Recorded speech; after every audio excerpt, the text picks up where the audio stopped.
Hey, can I, may I have your attention?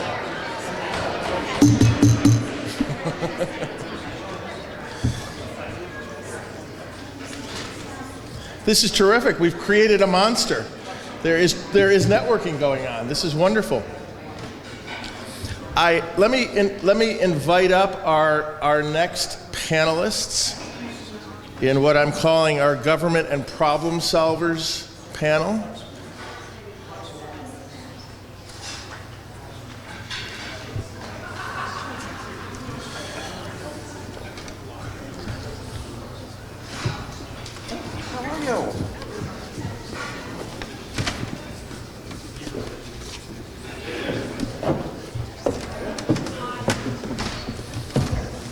Oh, there's Dominic.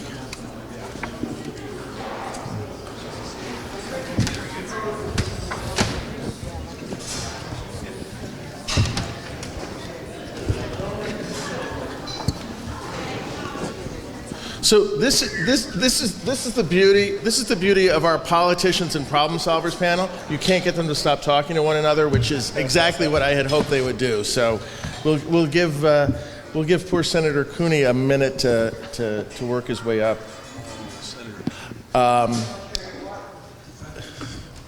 We got. Oh, you're good. So. Good to see you. See you too. I hope you all managed to get enough food to eat and an opportunity to connect. I saw some terrific networking, and so thank you for that. Boy, I hope you were as inspired as I was by the last couple of conversations, particularly to hear from some of our industry members about.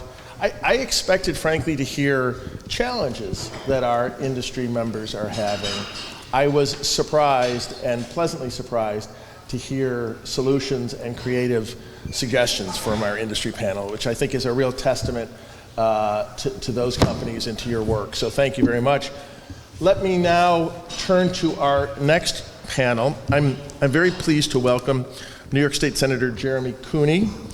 Mr. Cooney represents New York's 56th Senate District, covering parts of the city of Rochester, the town of Brighton, and the western suburbs of Monroe County. For those of you who regularly attend or follow MedTech events, you may recall that Senator Cooney was a featured guest at an event that we did last year about the legalization of cannabis and its ramifications for our industry. So we're happy to welcome him back. Thank you very much. New York State Assemblyman Harry Bronson was scheduled to be with us. Unfortunately, apparently the Speaker has convened joint sessions of the various committees for budget purposes, so he sends his regrets. But we do have Chris White, who is the Acting Deputy Commissioner, and we were joking about it, but I'm gonna screw up his current title, but his former title, which is among my favorite work titles, was the Associate Commissioner for the Future of Work at the New York State Department of Labor. Chris oversees the state's 95 career centers, and in that role, he updates workforce development systems, policy, and monitors trends in the workforce with a goal to modernizing how we train workers for the jobs of today and tomorrow. So Chris, it's nice to have you here. Pitching in is one of my absolute favorite people and somebody that you should all know if you haven't yet met her, but Melinda Mack, who is the Executive Director of NIATEP, is with us. NIATEP is the New York Association of Training and Education Professionals? No? Close enough. My best efforts notwithstanding, Melinda will explain what it is that she really does.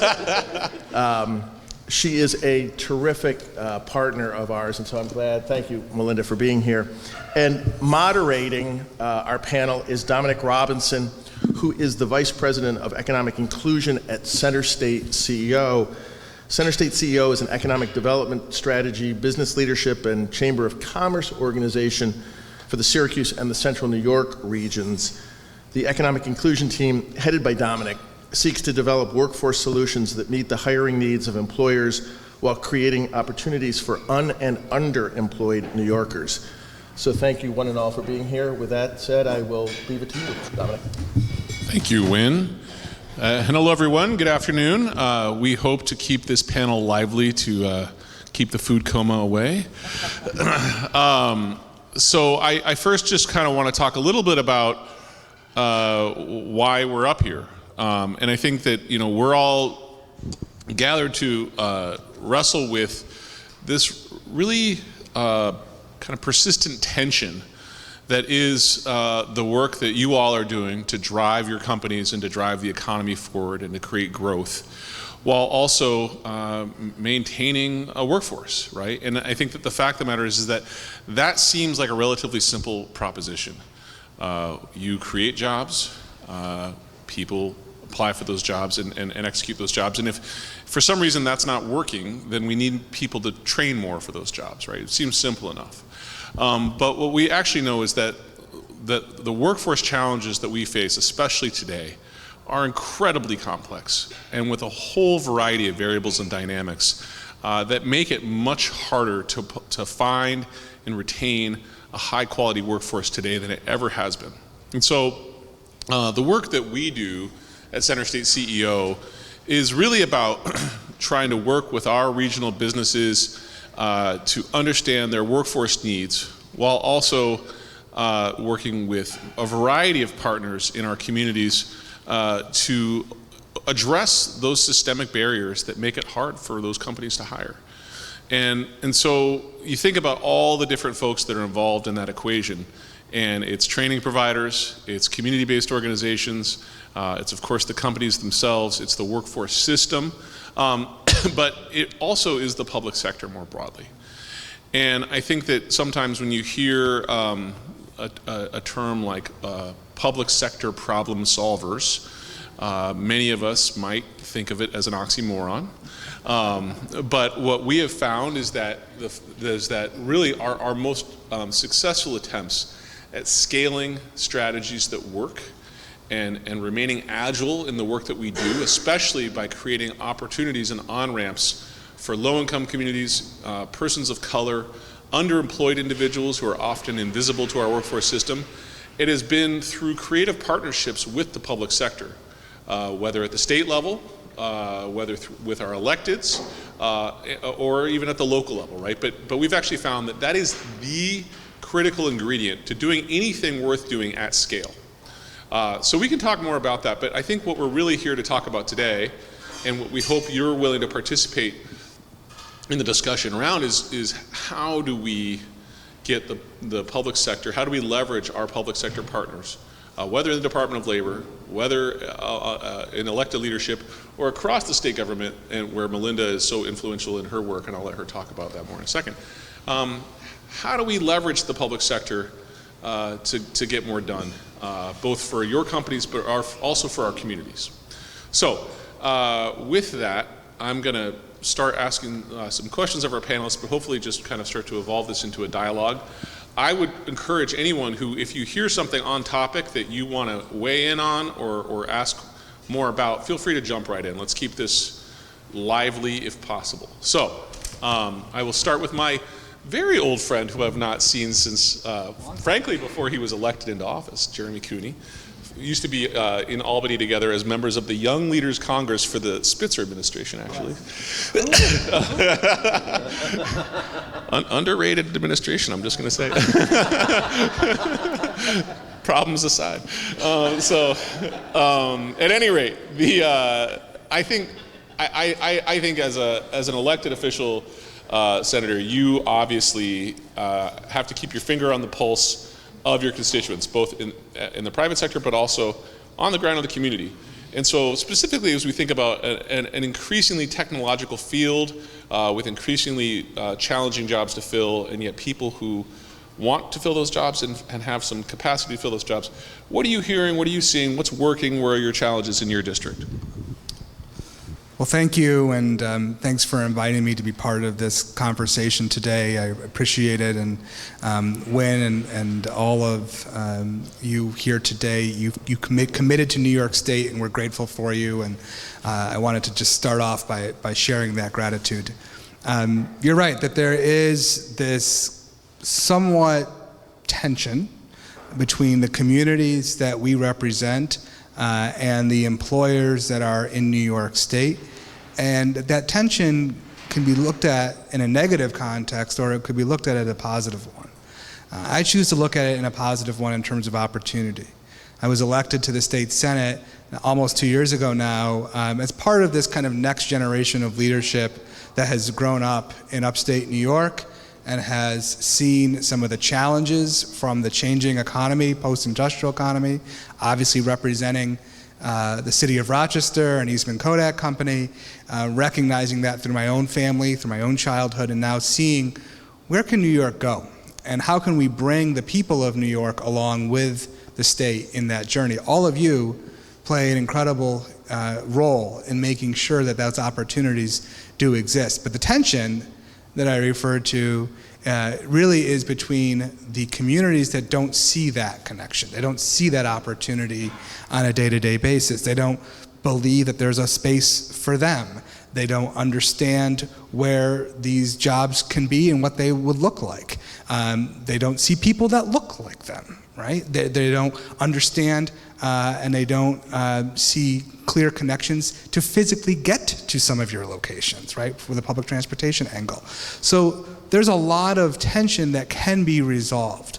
But I was saying this to Win right before, all the strategies in the world aren't going to get us there. We need very clear tactics. And I hope that we can, on this panel today and certainly in subsequent conversations, continue to figure out what are those specific things, whether on the policy level, whether on the executive implementation level, whether on the state strategy level, that we can do together that will really start to relieve that tension and create economic opportunity, especially here in upstate New York.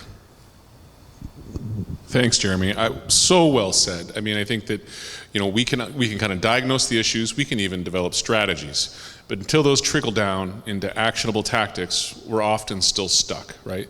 So I know in the last panel, there are some ideas starting to kind of surface where we're talking about real things, right? What are your retention strategies? What are you doing around racial equity and inclusion, and how does that translate into how you recruit, how you hire, how you support your workers? I'll call out one of our local business leaders, and Pierre, who helps run one group. He's convened a roundtable of CEOs going deep on racial equity and inclusion issues in ways that, they're all trying to make it actionable, not just in their marketing, right, but in their company culture, right? How does that translate into your ability to tap into new clientele? What does your apprenticeship model look like? Do you have one? Are you tapping in to the underemployed workers in your own ranks or in other fields? Like, these are all things that I think are real tactics that we see work. The question starts to become, are you aware of them? How do you do them? And how do you get support from the public sector? So it's a segue to Melinda. So I'll first ask Melinda to talk a little bit more about what NIATEP does, because as a NIATEP member and NIATEP champion, I'll say that a lot of this best practice is stuff that I encounter through our partnership with you. But maybe talk a little bit about how you see some of these issues playing out in the state and where you see best practice and how you feel like our audience can better advocate for what's working at the state level. Sure, so thank you. My name is Melinda Mack. I'm the Executive Director of the state's Workforce Association. You ready, Win? Write it down. The New York Association of Training and Employment Professionals. And so much like MedTech, I'm a state association that basically is a chamber of commerce for education, job training, and employment programs across New York. And that includes our community college partners who are here in the room, many of the community-based organizations that were referenced before, as well as special populations, so folks who are serving those who are formerly incarcerated or individuals, again, who have disabilities. In addition to that, we work with our BOCES programs, our educational opportunity centers, and all of the federally funded workforce development programs in the state. So I'm often considered to be like the dot connector across all of those folks, which, as you can imagine, if you've worked in this space before, how challenging it is often to connect those dots. But what's really important is to know that there are dots to be connected. And if you're able to do that successfully in your community, there's resources, there are folks who know how to do this, know how to train, but also can become a free pipeline of talent for your organization. And I think often folks forget that there are publicly funded resources available, but more importantly, how to sort of maximize those so that they're doing the navigation on your behalf and you're not having to hunt and find what you need. What really ultimately the system needs is employers to be able to come to you and very clearly and distinctly say, these are the specific challenges we're having. Like, we're having a really hard time filling these positions. These are the key attributes, skills, and abilities. And what the workforce system then does is goes into our communities and says, who do we think could be a good fit? Who might be that hidden talent, that non-traditional talent that you may not have considered, but will be a tremendous resource and opportunity for you if you make a small investment and we make a small investment. And so I share that because I think, again, often folks don't recognize that these resources are there. I'm happy, again, to help you connect to who the right people are in your community, in your region. But in addition to that, I think as we think through this, a couple of things that I just wanted to mention. Again, Wynn talked to me about being on this panel about 45 minutes before I got here. So I don't have all of the stats prepared. But I was sharing with Dominic beforehand, I think one of the things that folks often are surprised to learn is that in New York, 38% of New Yorkers have a high school diploma or less.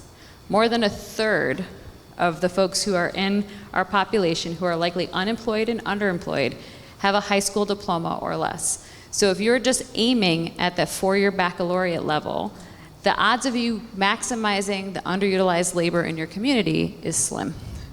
We're not asking you to send everyone to community college. What we're asking is for you to think about other methods or ways or pathways to get those folks into good or better jobs. Many of those folks are unemployed or underemployed, meaning they're working a couple of jobs, piecing them together, making minimum wage or maybe just above minimum wage, and really struggling to make ends meet. They can't even think about, how would I get a job at Regeneron? How would I get a job at Angiodynamics? Because the thought of having to try to potentially get off of their public assistance benefits and then move into employment is really challenging. So one of the things that we've been working on this year is we actually are pleased the Senate has supported a wage income disregard for people who are on public assistance. So individuals who are already in public assistance programs would have their income disregarded for a full 6 months, meaning they can start to work and they don't have to worry about losing their benefits. And it's the opportunity for us to be able to create some opportunities, again, for people who want to do the right thing and move up, want to take advantage of training, but just can't because they don't have enough income to move up the career ladder. And so thank you for your support. And our hope is that we can get the Assembly to do the same. I see a lot of people writing down what Melinda just said, and I would strongly advocate that, in your companies where you have advocacy arms, this is truly, in our experience, a pro-business policy.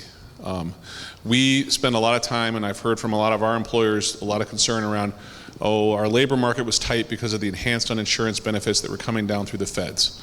The fact of the matter is that when those benefits dropped, nothing changed. People aren't returning to work for much more complex reasons than getting additional $400 a month. What happens, though, is when we give people a runway whereby they can continue to get assistance and transition into better jobs, the statistics bear it out. We actually had a apprenticeship training program that we were developing in Syracuse this past year, where we really knew that we wanted to target that population that Melinda was talking about, the underemployed, who also comprises about a third of our state population. Almost the exact same amount as the number of folks who have a high school degree or less. But in order to get them to be able to take that leap and to get into this training program, we decided to raise money to get paid training. This is a training that people thought would be too hard, too long, too much. When we were able to offer minimum wage, $12.50 an hour for every hour trained, we had 400 qualified applicants come out for the first 20 slots. And it was limited to Syracuse residents who were women, persons of color, or service-disabled veterans. So it was a lot of filters, 400 qualified residents for 20 spots.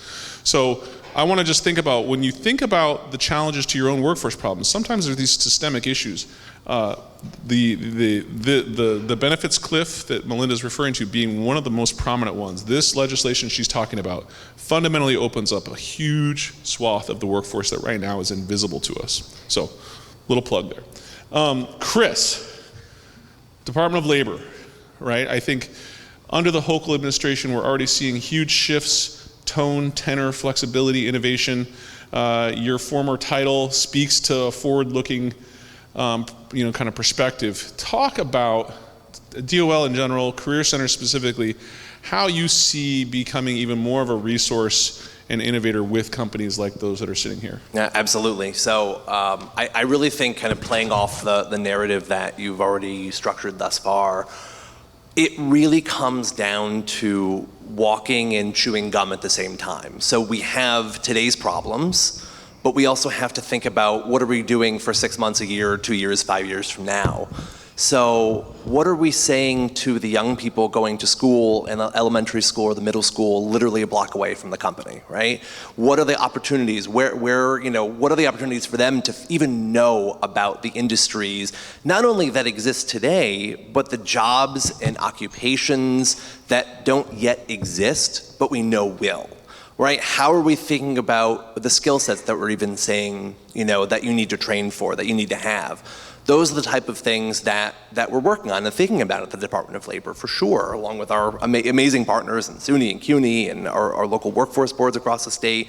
I think really where there's a lot of need is recognizing the drastic shift that has happened, and it continues to happen, both from population levels, right? We have a falling birth rate, we have lower inbound migration, just all of this compounding, this extreme rise in automation and artificial intelligence, this technology that is really, really scary to a lot of people. Probably all of us at some level are petrified by some of the things we know are coming technologically. That we now are creating gaps among our existing workforce that we're struggling to even maintain. All of this then, I think, really leads to this massive changing dynamic that's out there between what workers want out of a job, what employers need from their workforce, this concept of workers as a commodity, and how we're recognizing that you can't just pull someone off the shelf. You have to involve them in what you're doing as a business. They want that today. We have data that says that. And then I think there's a lot happening among workers too, where they're questioning really kind of how they fit into the grand scheme of things, how they fit into themselves as I'm a parent, I'm an employee, I do this. But really, in America, as opposed to maybe in Europe, work is so much a part of who we are. People are really assessing their own identities. And I know that sounds big and whatever, but that's reality today. And I think recognizing that and starting to say okay, the person who's sitting across the table from me, who I'm gonna give a minimum wage job to potentially, what's going through their heads today? And I think it's so easy where we are today to think of the amazing tools we have at our fingertips that we didn't have 10 years or 20 years or 30 years in the past, to scan through resumes, to look at people and say, not you, not you, not you, but you. The reality is the solutions are as tailored to every single individual as every individual out there as well. And I think that's really where we have to be. It's not the silver bullet. It is the unique one-to-one relationship that is, I genuinely think, the only way we move the needle. Great, thank you.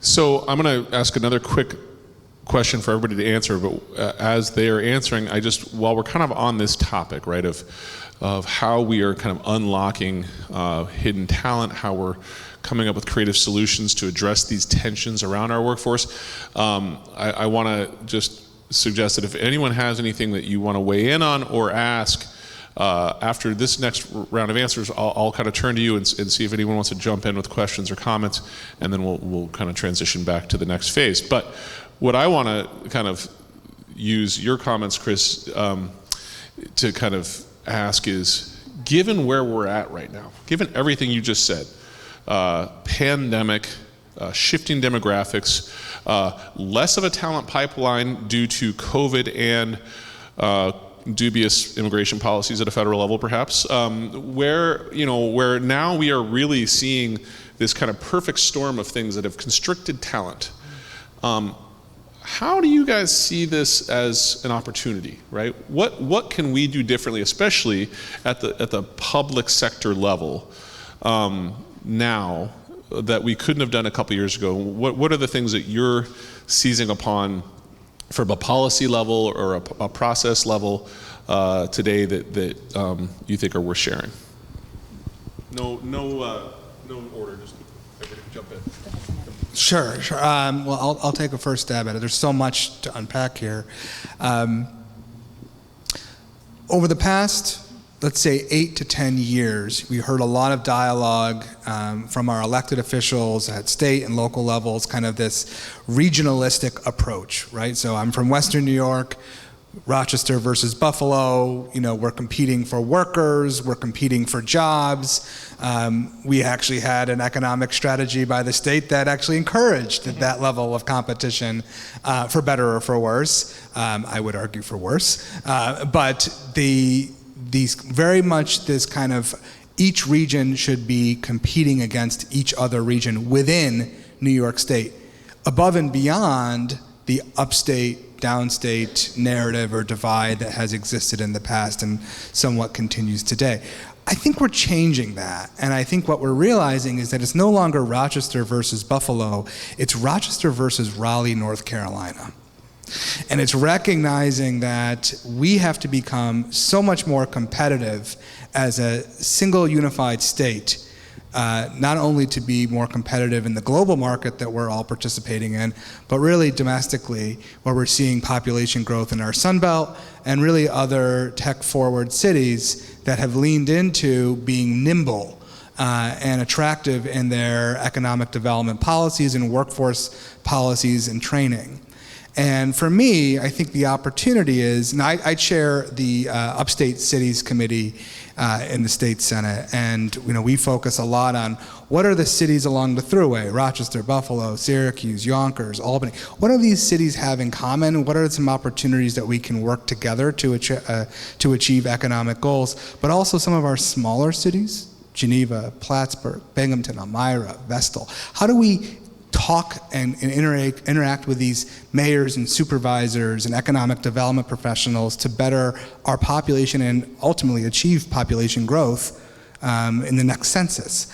And so I'll give you a very tangible example. A couple of weeks ago, I had the opportunity to speak with a large group of New York City-based employers, all sectors, financial services, tech, some of the really foreign investment that has come in to create a New York City presence. And I said, what could we be doing in upstate New York to build off of what you're trying to do in New York City? And I talked to Mayor Adams about this as well after he was elected. And I said, it doesn't have to be New York City or Rochester. It should be New York, period. So if you have a presence in New York City, why not have your back-end presence or your manufacturing presence or your workforce presence in a community like Rochester where real estate's half the price, and we have world-class higher educational institutions that were mentioned before, both like Monroe Community College, RIT, University of Rochester, right? There's such opportunities that we're not thinking. Now, I feel like I'm on a transit push here because I was very excited to see that we got high-speed rail into our Senate One House budget. But again, those are the interconnectivities to connect a hub like Toronto to New York City. And so again, why I'm sharing all of this is it's very practical, is that we have to start looking within New York State for those economic opportunities to build off the life science investment that we're seeing down in New York City to have a ripple effect within upstate New York. And all of the things that my colleagues have shared in terms of training and opportunity and mindset and diversity and equity and inclusion build upon each other. But if we're just looking at a regionalistic approach, we're missing the boat here. Look out, Raleigh. I was just going to say, I'm from Buffalo, so if the thing that unifies us is the Bills, let's be honest. True story. And so, a couple of things that I'm thinking about. I think when we think about what's next, and I think what we're trying to figure out how to do better is to unlock again that hidden talent. And so, I just had a really good conversation with a group that primarily works with refugees, and we have a huge influx of Afghani refugees have come to the United States, a huge influx we're expecting of Ukrainian refugees to be coming to the United States. These are individuals who have post-secondary education, who have the inability to translate that skill set to the United States. These are folks with bachelor's degrees, master's degrees, some with PhDs, right? Why would a data scientist need to be driving Uber when we likely, with some language support, can likely get them into one of your companies and firms?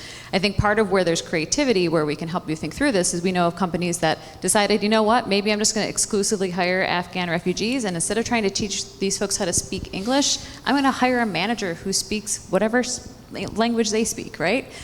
So it's, again, thinking creatively about how to better service and support the individuals that are underemployed or unemployed and utilize those talents. I know we talked briefly in the last panel about people with disabilities. I cannot underscore that enough. There are so many people who have incredible abilities that with a little bit of additional support on-site at your plant or at your firm can likely do the exact same thing that another talented individual on your staff is doing. I think folks are often nervous about the culture shift, but again, thinking about diversity, equity, and inclusion, that includes people who have disabilities. And there are an abundant number of resources to help you make sure that that person not only gets employed, but that person has the wraparound supports necessary once they get into your company. And so again, I'm happy to talk about that more, but I do think really looking at these underutilized populations is the way that you're going to compete to win around many of your sort of competitors across the state and across the country.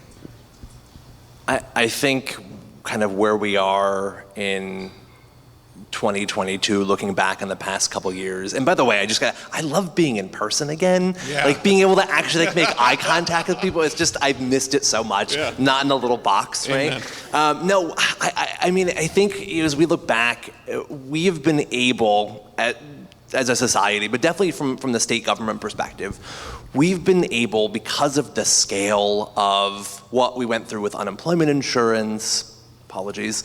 But where we are now is like, now it's workforce development, right? And we know there's a big shift out there, but we have been able to talk to so many people. People have been more aware and open of all of these things. I think 3 or 4 years ago, we never would have had this kind of discussion.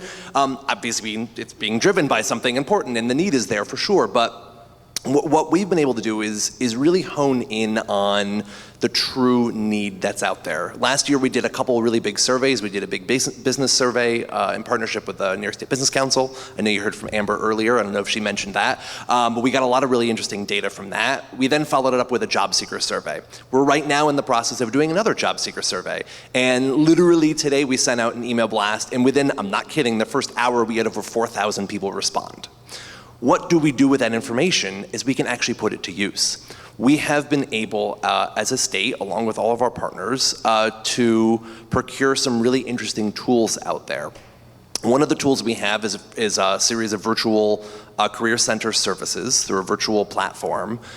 Is it for everybody? No. Will it service a lot of people? Absolutely. But I think where tools are heading now is they do a couple things.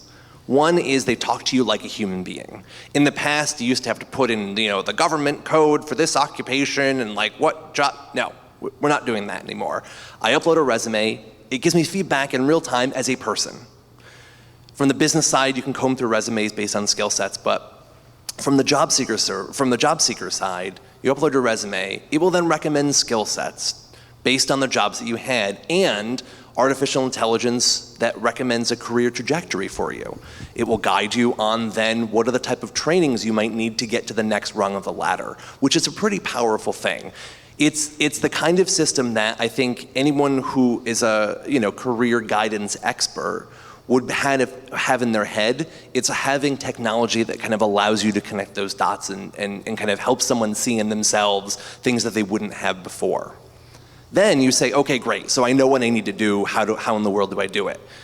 We have amazing training providers in the state. We have amazing higher ed in this state.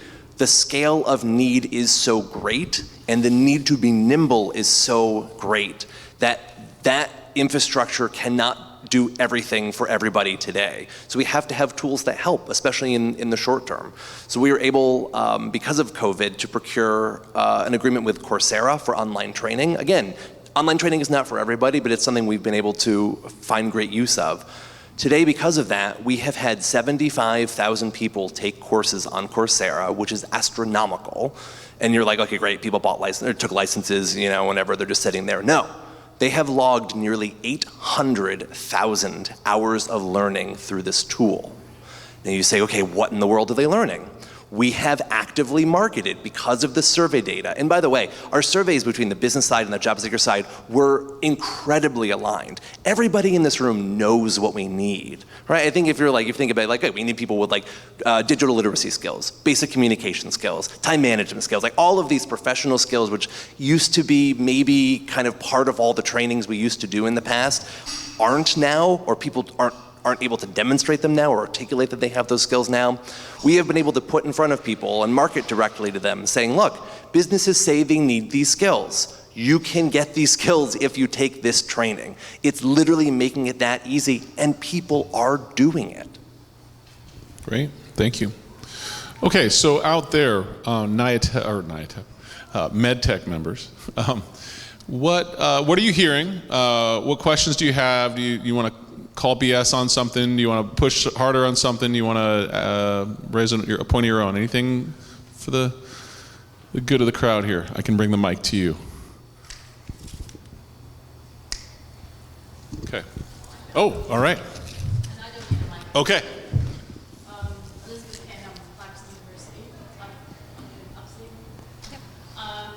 So I work with industry on research collaborations with Clarkson. I talk to many companies who have any problem with not finding a workforce. The question I have for you is this. So if I go to that company and we tried from Clarkson, we tried from the SUNY system, we tried all sorts of things, you can't get the people that he needs. What next, right? So where do I take him to? Where can he go? You mentioned Robert. Can you go outside of New York State? I mean, where in New York State can you go? Where can you go to find the people that he needs to grow the business up in the city of New York? So you're asking specifically as you're working with a student in this case. No, I'm working with the CEO of the company. Oh, I see. Sorry. Okay. Find the workforce. Yeah. Okay. So my first stop would be the North Country Workforce Board, which likely will have some additional support and resources. It depends on what skill level you're looking for, right? Messina is at the tippy top of New York, and sort of the network of folks who have engineering degrees is probably relatively limited unless they recently came out of Clarkson and decided to stay in the North Country, right? But that's actually not what they're looking for. What- They're really looking just for somebody on the manufacturing line, and they cannot find that very basic skill, which I find in my conversations with companies, oddly enough, they say we have enough engineers. We don't need engineers. We need people who just show up to work, do the work, go home. Go ahead. I think there's a lot of different ways to answer this question, and it's a complex dynamic, right? But I do think that targeting that underemployed population, so in other words, there are people in your region who are employed, but making a lot less than they might make in that context. And so the question is, are there ways to break through those networks to show and what we often will do to kind of tap into those folks is to market transferable skills. If you are doing these types of things, if you like to do these types of things, if these are your hobbies, there might be a job opportunity for you that could make X amount or that could put you in this kind of situation, and really selling to those people who otherwise don't even see themselves, to the point made earlier, in that context. That's one suggestion. I don't know if others have any. Of course. Who does that? I can't. That's a great question. We can help. I think between the local workforce board up there. Yeah, Sarah, I'll give you my card after. We'll connect between the three of us. Seriously, no. I think this is a problem that's everywhere because you saw so many people retire out right through the pandemic, and then you didn't see all the people coming in at the bottom too. One of the things that our data has shown is people want value. They want to feel valued as part of a business, right? I'm not saying this is the case. They don't want to feel like, oh, I'm just a cog in the machine, right? For better or worse, and like I have my own personal feelings on this, too bad for me, people want that, right? Like no matter where they are, they want to feel valued in what they do at every level.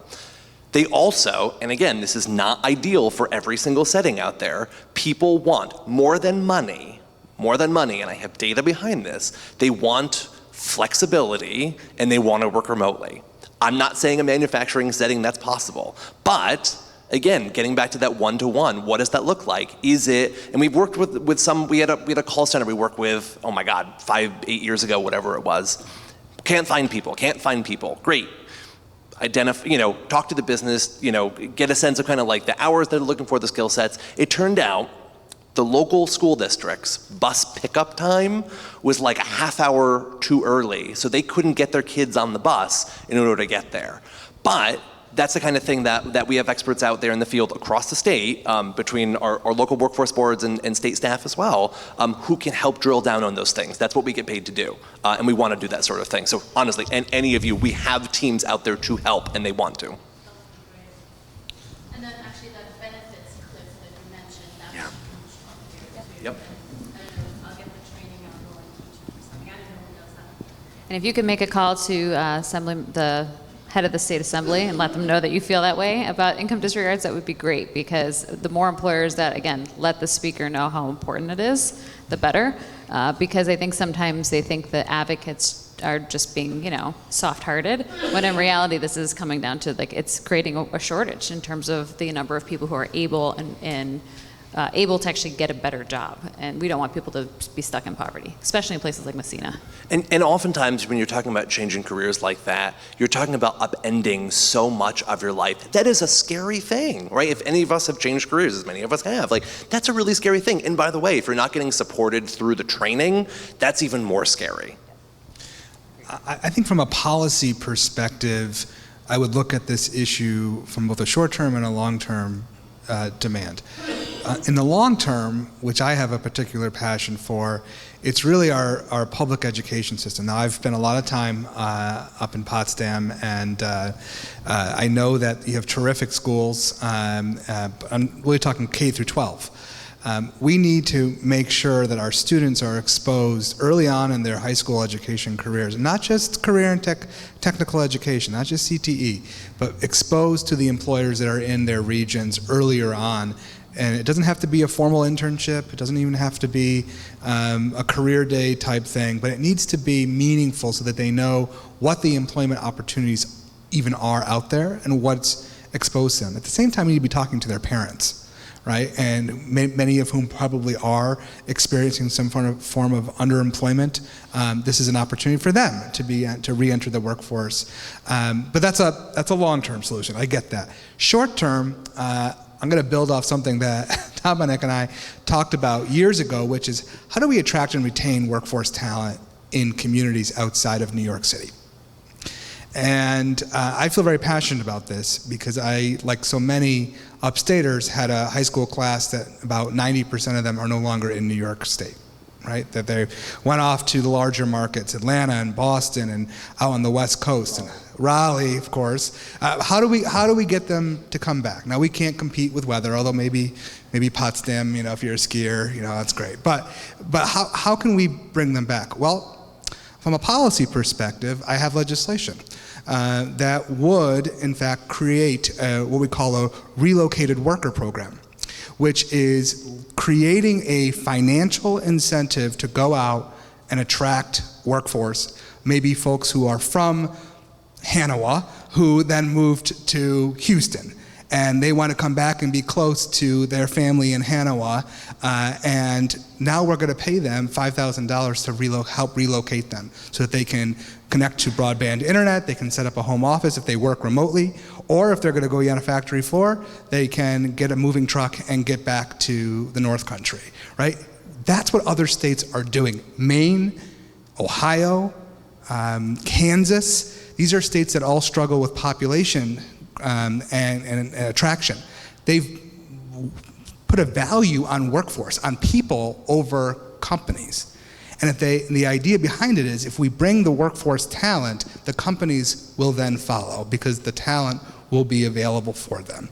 And so that's something where we could get immediate employees into the state while at the same time building that educational pipeline at the high school level and then hopefully into secondary education.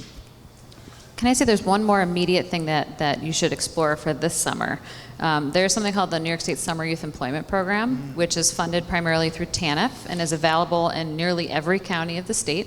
And as an employer, you basically sign up and you get a subsidized young adult who comes and gets to spend time with you, and also gets paid from the state. And so again, it's an opportunity for you to bring in young adults, start to actually get them to see the environment in which you operate, help them see what kind of culture, because I think many of them would be really interested in the culture of a place, and ultimately have it be paid for. And so that is a relatively low, again, sort of low challenge in terms of an employer taking that on. But I know that the summer youth folks are always looking for slots with employers, and so it's another opportunity. So I know that Wynn is about to bestow us with fine gifts and honors. I just want to quickly, 45 minutes goes by quickly with this crew, which is great. I want to just quickly kind of summarize a few key pieces of what we've heard today. First of all, the income disregard that NIATEP is advocating for. It has been already sponsored this Senate. Please advocate for that with the Assembly and the Governor's office. It's huge. I think we've also, the virtual career center option, huge. I would also say that there's the question of who should do this, right? One of the things we're really lacking a lot of in New York State, the infrastructure we lack is that of workforce intermediary. We got training and education and community partners, the people who tie it all together. It's okay to ask your local workforce development boards to do that. If you don't have a relationship with them, I encourage you to reach out to your local workforce development board, and you should also try to get on that board. That board is 51% private sector driven. We need employer leadership on those. Senator Cooney's talent traction bill, huge, something that I think everyone in this room probably can get behind. The last thing I'll say is that New York State has never seen economic growth without population growth, and it's never had population growth without immigrants. We have become, especially in upstate New York, a huge market for not just refugees and immigrants, but also secondary migration. People coming who have been refugees and immigrants who've gone other places and come here to be with family or to be in cultural hubs. There's a growing movement among upstate cities to do more to invest in our new American communities because of the energy of workforce entrepreneurship they bring. Certainly, I'm sure many of you have seen that in your company. So that is another policy practical bit that I will share. This conversation could have been like 3 hours long, but thank you for spending the last 45 minutes with us, and thank you to Wynn for having us. Dominic, thank you.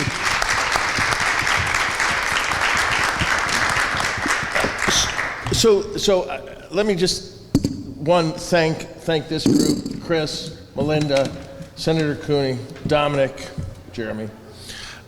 This has been a terrific conversation. It's, I think, probably the second terrific conversation that we've had today, and we're going to have a third terrific conversation. And what I would also encourage people to do, and perhaps you're feeling a little fatigued at this point, but we will take a quick break and then return to talk about the academic piece, the higher education piece, and then we'll spend some time breaking into groups to talk about some of the particular issues to give you an opportunity. So we will be talking about becoming an employer of choice, pursuing internship opportunities, understanding some of the worker retention and connection issues that we have been dealing with. So this group, thank you very much. I will throw in one other anecdote that I would like to relay to this group, and Senator Cooney, when you talked about, it's not Rochester versus Buffalo, but it's Rochester versus Raleigh, I would encourage this group to think even beyond that. And I just want to throw out, and I'm happy to share it with anyone who's interested. About 18 months, perhaps 2 years ago now, the Brookings Institute did a study and said, one of the challenges that we have in our technology economy is that we run the risk of killing the goose that laid the golden egg. We have created in this country some very successful technology hubs that are attracting people and talent from all over the world. Boston, San Francisco, Raleigh perhaps. And we are now quickly in danger of pricing those markets out of reach to employees and others.